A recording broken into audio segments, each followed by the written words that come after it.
The Forgotten Carol. It was the kind of night that seemed to crawl under your skin. The air was heavy with the promise of snow, though none had yet fallen. Clouds draped over the moon like a shroud, muting its light and casting the small town in a gloom that felt too profound for the season. Christmas lights in the square flickered uncertainly, their usual cheer dimmed by some unspoken unease. That's when I saw it. A single flyer, pinned crookedly to the town notice board, its edges curling in the damp. One night only. A Christmas hymn lost to time. Join us at St. Malachy's for an unforgettable caroling experience. St. Malachy's. The name sent an involuntary shiver down my spine. It was a place of whispered tales, its doors sealed decades ago after a fire gutted its interior during a Christmas Eve service. Nobody rebuilt it. Nobody dared. Yet here it was, suddenly alive again, beckoning like an open grave. I should have turned away. Instead, I found myself drawn to the promise of the unknown. A lost hymn. Forgotten music. The thought burrowed into my mind like a splinter. Who had reopened the church? And why? The path to St. Malachy's was overgrown, the old iron gates hanging ajar, their hinges groaning in the wind. I stepped through, the crunch of gravel underfoot sounding impossibly loud in the stillness. The church rose before me, its stone facade cracked and weathered, gargoyles leering down like silent sentinels.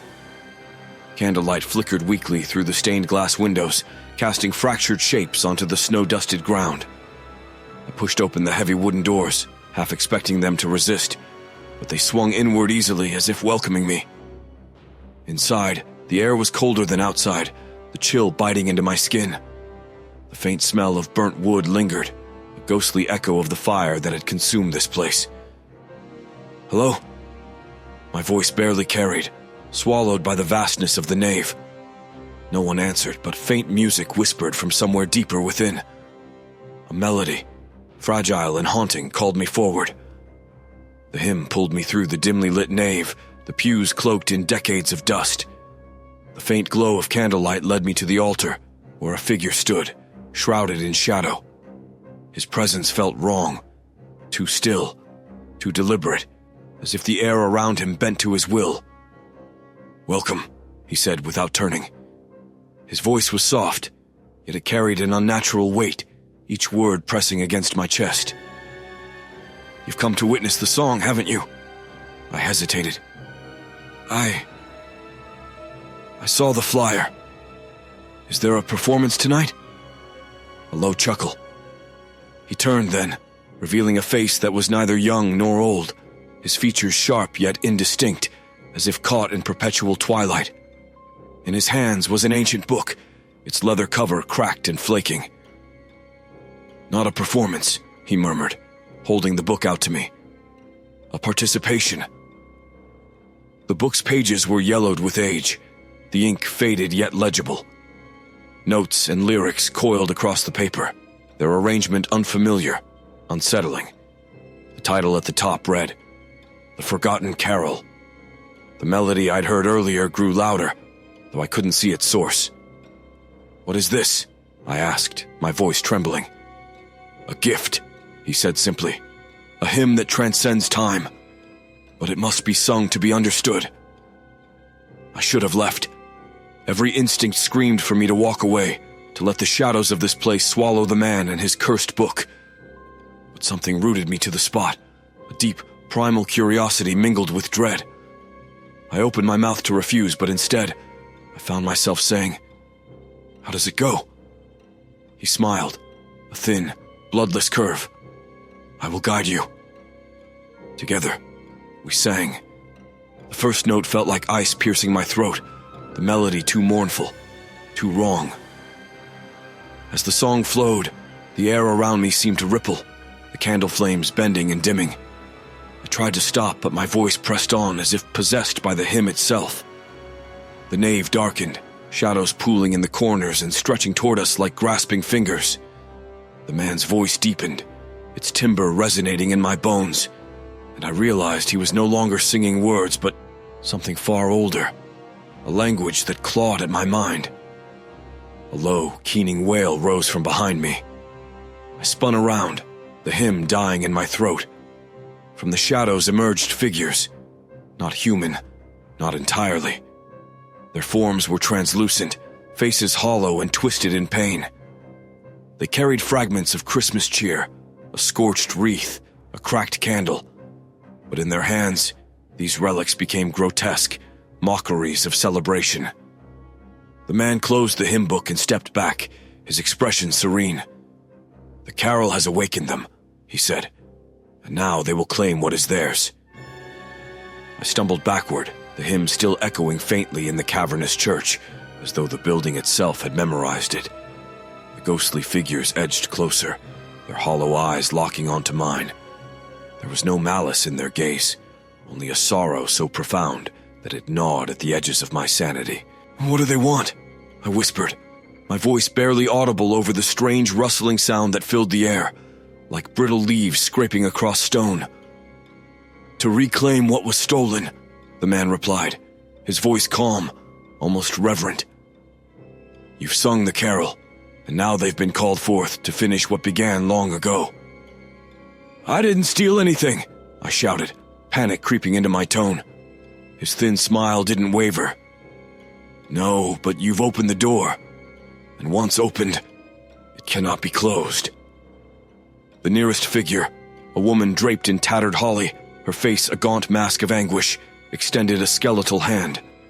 The remnants of her fingers trembled as though she struggled to maintain her form. "Restore us," she rasped, her voice a breathless wisp, yet it reverberated in my skull like a scream. I shook my head, retreating further, but my back hit the cold stone of a pew. The other spirits moved in unison, their movements slow and deliberate, their translucent forms flickering as though caught between this world and another. Each one carried an artifact of Christmas, grotesque in its degradation. A shattered ornament dangled from the hand of one. Another dragged a scorched tree branch that left trails of ash across the floor. "What was taken from you?" I asked, my voice trembling. The woman's mouth opened wider than seemed humanly possible, a black void spilling a chilling wind. In the howling gale, I heard fragments of words, fleeting and disjointed. "Betrayed. Forgotten. Fire. Stolen joy." Behind me, the man stepped forward, his footsteps eerily silent. "They were wronged," he said, gesturing to the ghosts as though presenting an audience. A celebration turned to tragedy. Their carol, meant to unite, was stolen by greed and cruelty. It burned with them, trapped in their final moments. Now, they seek justice, but justice comes with a price. The air grew heavier, the weight pressing on my chest. I couldn't move, couldn't think clearly. "What price?" I choked out. The spirits didn't answer with words. Instead, the woman with the holly reached out and touched my shoulder. Her hand passed through me, and the chill was unlike anything I'd ever felt, deeper than cold, as though it scraped at the very essence of my being. A flood of visions overwhelmed me, flames consuming the church, screams of terror, faces twisted in pain, and the song, their song, rising above it all, pleading for someone to listen. When the vision ended, I was on my knees, gasping for air. The spirits stood over me, their hollow eyes expectant. "They need you to finish what was stolen," the man said, his voice distant like a fading echo. "The carol must be sung to its end. Only then can they be freed." "And if I don't?" I asked, wiping the frost from my trembling hands. "They will linger," he said simply, his tone devoid of pity. "And you will join them, for the carol binds all who sing it." The words sank into me like barbs. I glanced at the hymn book still clutched in the man's skeletal hands. The pages seemed alive now, the notes writhing on the paper as if desperate to escape. "I don't even know how it ends," I cried. "You will," he replied, and his eyes gleamed with something unsettling. "The carol will show you. All you must do is sing."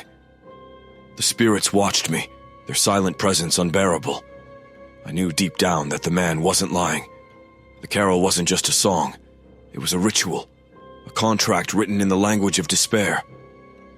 The air grew colder still as the spirits began to circle me, their tattered forms moving with unnatural grace.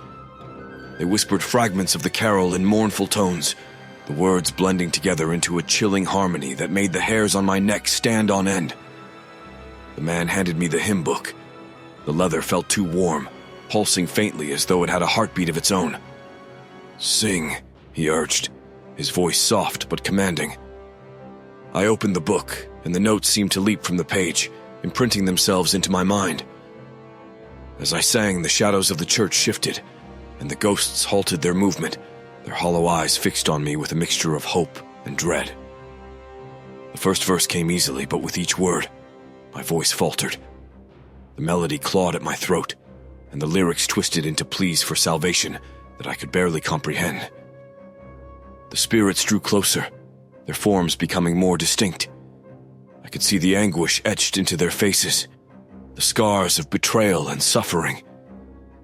"Do not falter," the man hissed. "Their freedom depends on you." But freedom for them meant danger for me. I could feel it in the marrow of my bones. The carol wasn't just binding them, it was binding me as well. With every note, I felt the weight of their pain pressing into me, threatening to pull me into the darkness where they dwelled.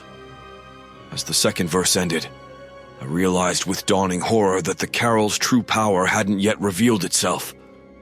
Whatever awaited in the final verse was something far worse than I had imagined. The air around me crackled with a cold so bitter it felt alive, gnawing at my flesh and burrowing into my bones. The spirits loomed closer, their hollow eyes now brimming with flickering embers, as if the memory of the fire that had consumed them burned still. Their tattered relics of Christmas, a shattered bell, a scorched wreath, a crumbled star, seemed to shimmer with a dark energy, their broken forms pulsating in time with the carol's haunting melody. I forced myself to continue singing, the hymn book trembling in my hands. The notes tore from my throat like shards of glass, each word scraping against my will. The shadows of the church shifted and danced as though alive, stretching toward the altar and pooling into a swirling vortex of darkness that seemed to devour the faint light of the candles. The man stood motionless at the edge of the vortex, his face calm, his eyes glinting with something unholy. "You're almost there," he murmured, though his voice carried an edge of anticipation that set my teeth on edge. As I reached the final verse, the melody turned darker, its harmony twisted and discordant. The words, inscribed on the page in a language I could no longer recognize, poured from my lips with a force that wasn't my own. I was no longer singing. I was channeling. The spirits wailed in unison, their voices merging with mine in a cacophony that reverberated through the crumbling church. Their translucent forms began to solidify, their faces contorted with a mixture of agony and relief.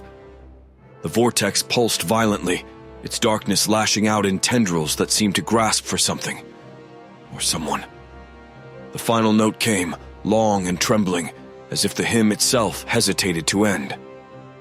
The spirits froze, their gazes fixed on me with an intensity that burned. Then, as the note faded into silence, the vortex exploded in a blinding flash of cold light. When the light dimmed, the spirits were gone. The church was empty, the air still and lifeless. I collapsed to my knees, gasping, my breath misting in the freezing air. The hymn book lay open before me, its pages blank, the notes and lyrics erased as if they had never existed. The man was nowhere to be seen. Only his voice lingered, a whisper that coiled around me like smoke. The carol is never truly forgotten. I fled the church, my footsteps echoing hollowly in the empty nave. Outside, the night had grown deathly quiet. Snow began to fall, each flake glinting like ash as it settled on the cold earth. But even as I left the ruins of St. Malachy's behind, I could still hear the faint strains of the carol in the wind, a melody that no longer belonged to me, but to something far older, far darker. And I knew, with a certainty that chilled me to my core, that it was not over. The carol had been sung, but its echoes remained, waiting to ensnare another voice, another soul. Perhaps it would be you.